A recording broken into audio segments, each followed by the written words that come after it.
తెలంగాణలోని కోటి మంది క్రైస్తవులు తలుచుకుంటే ఆర్ఎస్ఎస్ గుండాలు అడ్రస్ లేకుండా పోతారని దళిత క్రైస్తవ దండోరా జాతీయ కన్వీనర్ ప్రొఫెసర్ డాక్టర్ గాలి వినోద్ కుమార్ హెచ్చరించారు. ఇక బుధవారం తన కార్యాలయంలో ఏర్పాటు చేసినటువంటి విలేకరుల సమావేశంలో ఆయన మాట్లాడుతూ చేవెళ్ల నియోజకవర్గంలోని శంకర్పల్లి మండలంలో జొన్నాడ గ్రామంలో దళిత క్రైస్తవులపై జరిగిన దాడిని తీవ్రంగా ఖండించారు.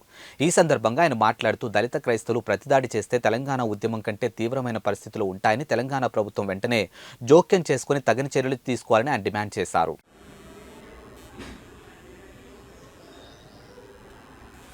నిన్న రాత్రి చేవెళ్ల నియోజకవర్గం శంకర్పల్లి మండలం జొన్నాడ గ్రామంలో ఆర్ఎస్ఎస్ గుండాలు హిందుత్వ శక్తులంతా కూడా చర్చిపై మూకుమ్మడిగా దాడి చేసి అక్కడ కొంతమందిని ఇవాళ వాళ్ళకు రక్తాలు కారే విధంగా కొట్టడం, ఇది అనైతిక చర్య కాకుండా రాజ్యాంగ వ్యతిరేక చర్య.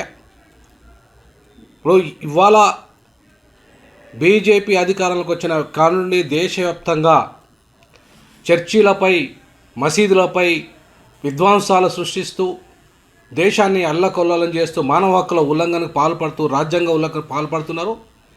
ఈ అంశం మీద ఈరోజు మైనారిటీస్ కమిషన్ వైస్ చైర్మన్ నేతృత్వంలో దళిత క్రైస్తవ దండోరా ఆ గ్రామాన్ని విజిట్ చేసి వాస్తవాలను పరిశీలించి ప్రభుత్వానికి నివేదిక ఇవ్వడానికి సిద్ధమవుతున్నది.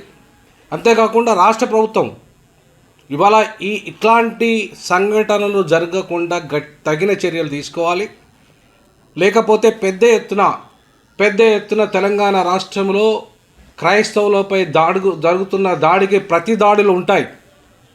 దాడులు ఉంటాయని చెప్పేసి ఇవాళ హెచ్చరిక చేస్తూ ఉన్నాను.